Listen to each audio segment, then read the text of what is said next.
Halo anak-anak semuanya. Selamat pagi anak-anak. Bagaimana kabar kalian?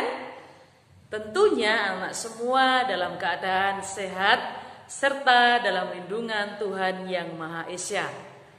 Anak-anak yang terkasih, semuanya pasti dalam keadaan sehat serta anak-anak di rumah tetap memperhatikan protokol kesehatan. Tetap yang pertama, disiplin menggunakan masker. Yang kedua, tetap jaga jarak.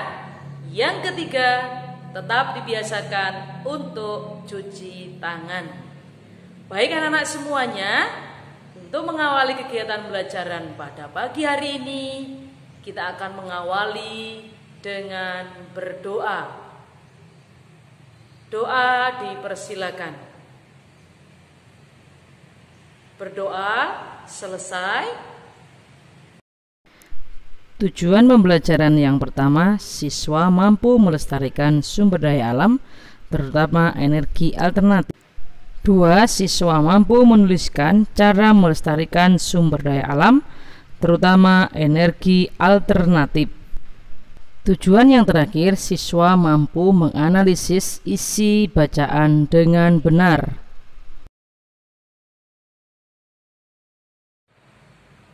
Pada kesempatan kali ini kita semua akan belajar pada tema yang ke-9, Kayanya Negeriku.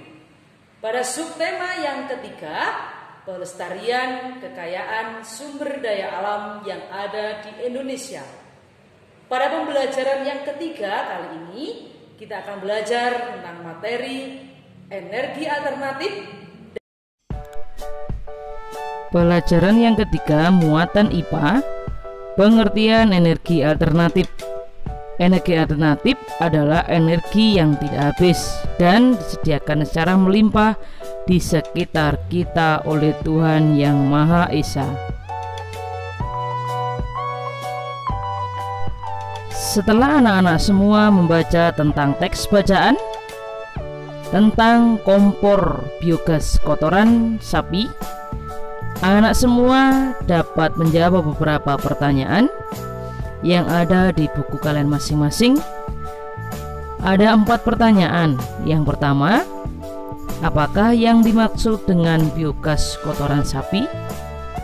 Yang kedua, mengapa kompor biogas kotoran sapi ramah lingkungan?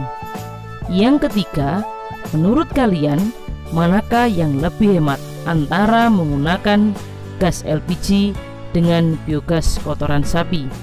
Yang keempat, apakah kendala pembuatan kompor biogas dari kotoran sapi? Ada beberapa pertanyaan ini yang harus kalian jawab dengan benar. Baik anak-anak, setelah kalian membaca teks tentang energi alternatif dan menjawab beberapa pertanyaan tentang energi alternatif, sekarang waktunya anak-anak untuk membuat tulisan mengenai penggunaan energi alternatif. Pilihlah salah satu tema berikut. Yang pertama, energi alternatif matahari. Yang kedua, energi alternatif air. Yang ketiga, energi alternatif angin. Yang keempat, energi alternatif biomasa. Bisa anak memilih salah satu tema untuk menuliskan tentang energi alternatif.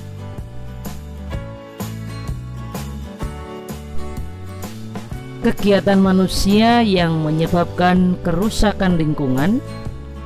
Salah satu penyebab kerusakan lingkungan adalah pencemaran. Silakan anak-anak untuk mencarikan informasi mengenai pencemaran yang mengakibatkan perubahan alam. Bisa mencari dari berbagai sumber, antara lain buku, majalah, koran, artikel, juga bisa dari YouTube. Bisa anak-anak untuk menganalisisnya, penyebab serta akibatnya. Silakan nanti tuliskan analisis kalian pada tabel berikut ini.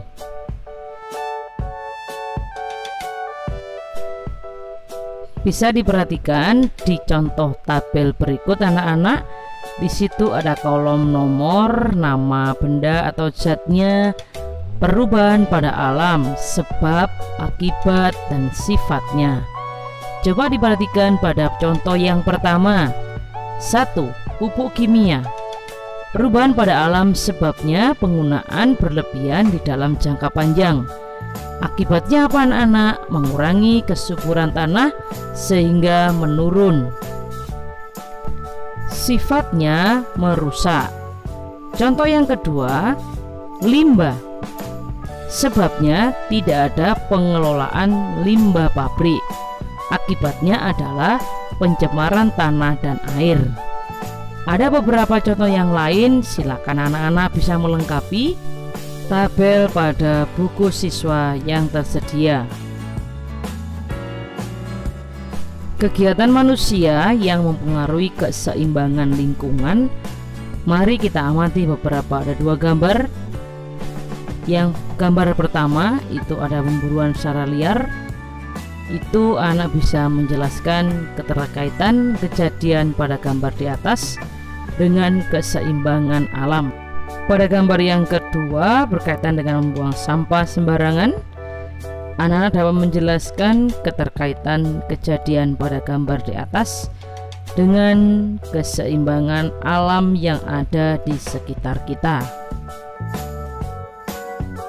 Demikian pembelajaran pada hari ini. Semoga pembelajaran pada hari ini bermanfaat bagi anak-anak, terutama di dalam kehidupan anak setiap hari, dalam melestarikan sumber daya alam yang ada di Indonesia dengan secara bijaksana. Sekian, terima kasih.